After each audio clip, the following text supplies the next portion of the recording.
A Bíblia nos ensina que para o nosso Deus não existe o impossível, nada e nem ninguém pode impedi-lo de agir a favor dos seus servos. Esse é o estudo de número 1124 aqui do nosso canal Jaboque Vamos Orar. Você é muito bem-vindo a mais este estudo.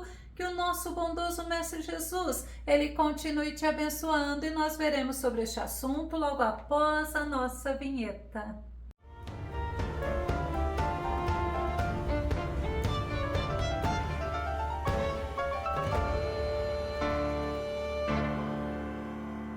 O nosso Deus, ele é soberano, ele é poderoso, ele é fiel, ele tem todo o poder para nos ajudar e mudar as circunstâncias e diagnósticos. Vamos ao nosso tema? Deus age no impossível. Nosso texto base está no livro de Jeremias, capítulo 32, o verso 26 e o verso 27, que diz: Eis que a palavra de Yahvé veio a mim declarando: Eu sou Yahvé, o Deus de toda a humanidade. Existe algo em todo o universo que eu não possa realizar? Deus, ele tem todo o poder, ele pode realizar todas as coisas. E quando Deus se revelou a Moisés, ele se revelou como o Eu Sou. Êxodo no capítulo 3, verso 14 diz: Então afirmou Deus a Moisés: Eu sou o que sou, e deveis dizer aos filhos de Israel: Eu sou me enviou a vós outros. Yahvé, ele é o Eu Sou, o Deus Todo-Poderoso, ele é o Senhor. Ele nos mostra a sua majestade, os seus atributos, ele nos mostra a sua divindade. Ele é o nosso Deus amado, e o nosso Jesus se revelou também como o Eu Sou. João capítulo 8, verso 24 diz assim: Por isso eu vos afirmei que morrereis em vossos pecados. Se vós não crerdes que eu sou, certamente morrereis em vossos pecados. No capítulo 8 de João, Jesus se revelou como o Eu Sou por 3 vezes, no versículo 28 e também no 58. Sabe por quê? Porque ele é o Deus eterno, ele é o bom pastor, ele é a água viva, o pão da vida, ele é o soberano, ele é o Filho do Deus Altíssimo. E a Bíblia nos mostra o nosso Jesus de Gênesis a Apocalipse. O nosso Deus, ele é o Todo-Poderoso, ele é o único Deus verdadeiro. Isaías capítulo 45, verso 18 diz: Porquanto assim declara Yahvé, que criou os céus, o Deus que formou a terra, que a fez e a estabeleceu. Ele não a criou para permanecer vazia, mas para estar habitada. Eu sou Yahvé, o Senhor, e não há outro. Olha a majestade, olha o poder do nosso Deus. O nosso Deus é o grande Eu Sou, é o Criador dos céus e da terra, e para ele não há impossível. Lucas capítulo 1, verso 37 diz: Porquanto para Deus não existe nada que lhe seja impossível. O anjo Gabriel estava anunciando para Maria que Isabel, uma mulher estéril e idosa, estava grávida, que era a prima dela. Sabe por quê? Porque para o nosso Deus não há impossível. E o povo de Israel estava lá no deserto com vontade de comer carne, e eles choravam porque a vontade deles era muito forte. Vamos conferir em Números capítulo 11, verso 13, que diz: Onde poderei eu conseguir carne para dar a todo este povo? Eles insistem em suas queixas contra mim, chorando e exclamando: dá-nos carne para comer. Moisés estava conversando com Deus, o povo queria comer carne, mas no deserto era algo impossível aos olhos de Moisés. Sabe por quê? Porque era um povo muito numeroso. A Bíblia nos fala que era 600 mil homens. Imagino que fora crianças e mulheres, e Moisés achava que não teria como o Senhor fazer isso, mas o Senhor mandou Moisés falar àquele povo para que eles se santificassem, porque no dia seguinte eles comeriam, e não seria só por um dia não, seria por um mês Números no capítulo 11, verso 18 ao verso 20 diz: E dirás ao povo: santificai-vos para amanhã, e comereis carne, porquanto chorastes aos ouvidos do Senhor, dizendo: quem nos dará carne a comer? Pois íamos bem no Egito. Por isso o Senhor vos dará carne e comereis. Não comereis um dia, nem 2 dias, nem 5 dias, nem 10 dias, nem 20 dias, mas um mês inteiro. Aos olhos humanos isso era impossível, mas para o nosso Deus Todo-Poderoso não existe o impossível. Números capítulo 11, verso 23 diz: diante desse questionamento, replicou o Senhor a Moisés: ter-se-ia porventura encurtado o braço de Yahvé? Tu verás se a palavra que eu te entreguei se cumpre ou não. Moisés questionou ao Senhor, dizendo da impossibilidade para que tivesse carne para todo aquele povo, mas o Deus da promessa, o Todo-Poderoso, o Deus do impossível, disse que eles teriam carne e seria em abundância. E Moisés, ele achou assim, olha, que mesmo que fosse abatido todo o rebanho e todos os peixes do mar, não teria como aquele povo ter o seu desejo satisfeito. Mas o nosso Deus, ele agiu, ele age como ele quer, ele age da forma que ele quer. E Deus mandou um vento, o vento levou codornizes e aquele povo pôde comer carne. Números capítulo 11, verso 31 e verso 32 diz: levantou-se então um vento enviado por Yahvé e vindo do mar, que trouxe consigo um enorme bando de codornizes e as arremessou sobre o acampamento. Elas caíram em volta do arraial em todas as direções, a uma distância de um dia de caminhada, uns 30 quilômetros, e cobriram todo o chão em montes com cerca de 1 metro de altura durante todo aquele dia e aquela noite. E durante todo o dia seguinte, o povo passou recolhendo codornizes. Nenhuma só pessoa pegou menos do que 10 homens, que são barris, e dessa espécie de codorna. Então o povo estendeu-as para secar ao redor de todo acampamento. Para o nosso Deus não há impossível. Deus age no impossível. Ele age para a glória do nome dele, pois ele é Deus.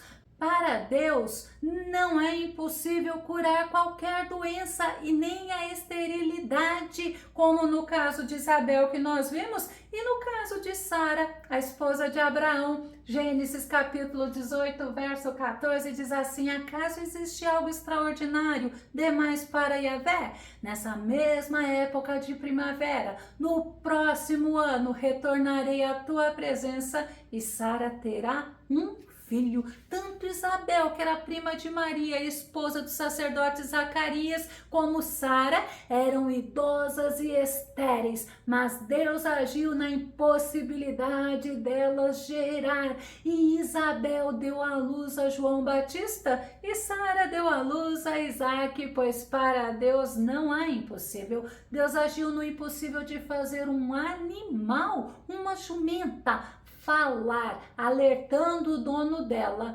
Números capítulo 22, verso 28 diz assim: então o Senhor abriu a boca da jumenta, a qual disse a Balaão: que te fiz eu, que me espancastes estas 3 vezes? Balaão, ele era profeta, ele era o dono daquela jumenta, e ele estava indo com os príncipes de Moabe ao encontro de Balaque. Balaque tinha prometido a ele riquezas e honras para que ele amaldiçoasse o povo israelita, e no caminho a jumenta viu o anjo do Senhor com uma espada desembainhada e ela se desviou. Mas o que aconteceu? Balaão a açoitou e a espancou por 3 vezes. Deus permitiu ela falar e exortar a Balaão. Números no capítulo 22, verso 30 e verso 31 diz assim: então ponderou a jumenta a Balaão: não sou eu a tua jumenta que te serve de montaria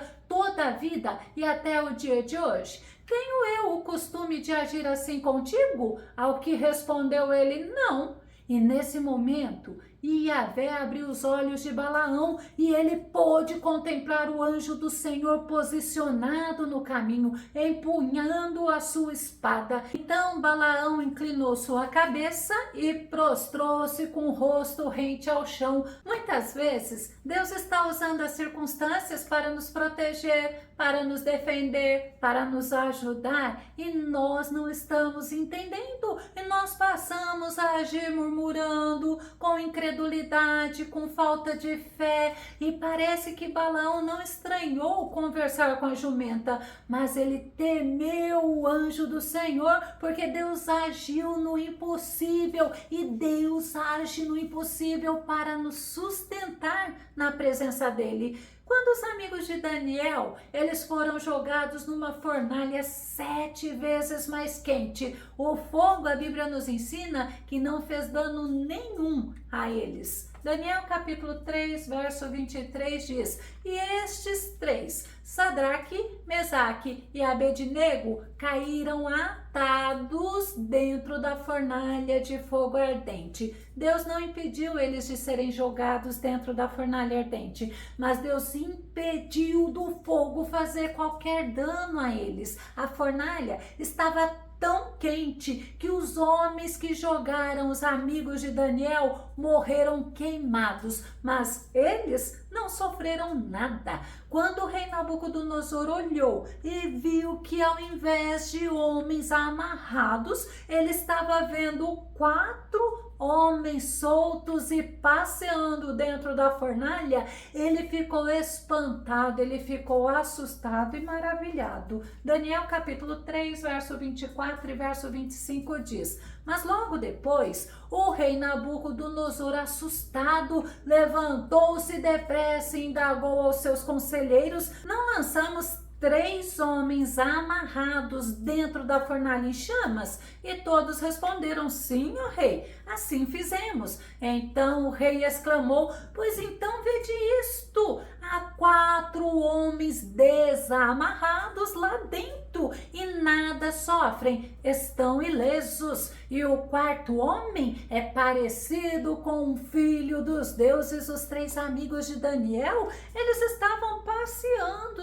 e juntos com o nosso Senhor, que seria uma manifestação de teofania. Eles conversavam, passeavam e creio eu que eles estavam glorificando ao nosso Deus. O fogo não teve poder nenhum sobre eles, mas o nome do Senhor foi exaltado na Babilônia, porque aqueles 3 jovens amigos de Daniel, eles temeram, eles honraram ao nosso Deus, e Deus os protegeu, Deus os guardou, Deus agiu no impossível da força do fogo. Glória a Deus. Nós poderíamos nos lembrar do profeta Jonas. Jonas foi engolido por um grande peixe, mas ele foi vomitado. Sabe por quê? Porque esse grande peixe obedeceu às ordens do nosso Deus.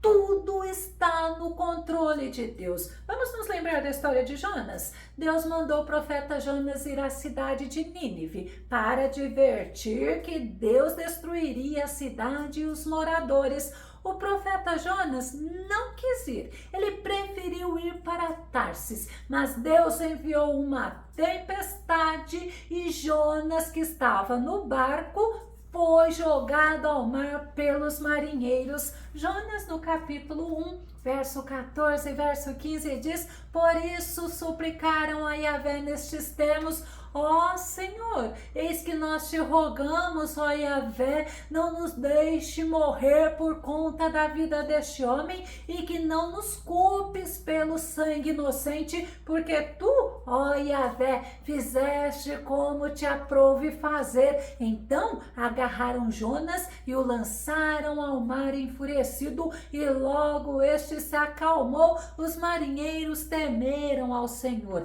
eles entenderam que o nosso Deus é soberano e Ele que levantou aquela tempestade para agir na vida de Jonas, pois assim como usou a tempestade, Ele usou um grande peixe para que Jonas não morresse no mar. Jonas capítulo 1. Verso 16 e verso 17, assim que notaram que o mar se aquietara, todos os homens, os marinheiros, adoraram e louvaram a Yahvé com grande temor, oferecendo-lhe sacrifícios e fazendo-lhe votos entre mentes. Yahvé, o Senhor, fez com que um grande peixe engolisse Jonas, e ele ficou dentro desse peixe durante 3 dias e 3 noites. Os marinheiros adoraram e louvaram ao Senhor, mesmo tendo perdido as cargas do navio que tinham sido lançadas ao mar, mas eles compreenderam que Deus é poderoso tanto para criar tempestades como para acalmar, e Deus é o Deus que age no impossível. Lá na barriga do grande peixe, Jonas se arrependeu, Jonas orou e o peixe o vomitou. Vamos ver em Jonas capítulo 2, verso 9 e verso 10, que diz: eu, porém, te oferecerei sacrifícios com voz de ação de graças, o que prometi cumprirei fielmente, sim. Eis que a salvação vem do Senhor Yahvé, e Yahvé deu ordem ao peixe, e este vomitou Jonas na praia. Jonas reconheceu que Deus é piedoso, é misericordioso e que a salvação vem do Senhor, e a salvação do Senhor o alcançou. Ele pôde obedecer ao nosso Deus, e os moradores de Nínive, ao receberem a mensagem, aquela advertência, eles foram poupados por Deus porque se arrependeram. Nós vemos Deus agindo no impossível, porque Deus acalmou a tempestade, Deus usou um grande peixe, poupou a vida de Jonas, Deus poupou a vida dos habitantes de Nínive porque se arrependeram. Sabe por quê? Porque para o nosso Deus não existe nada impossível. Vou começar a concluir. O nosso Deus é o Deus do impossível. O nosso Deus é o Deus que fez e que faz milagres, pois Ele é o mesmo de ontem, de hoje e de eternamente. É o Deus que age a favor do seu povo, e nada e nem ninguém, a Bíblia nos ensina, pode impedir o agir do nosso Deus. Se você gostou desse vídeo, se esse vídeo foi edificante na tua vida, faça os seus comentários aqui no nosso canal, compartilhe os nossos vídeos nas redes sociais e dá o seu like. Se você, caso ainda não esteja inscrito aqui no nosso canal, eu te convido para que você se inscreva e que sejas grandemente abençoado pelo nosso Senhor. Fica com Deus, até o nosso próximo estudo e Deus te abençoe.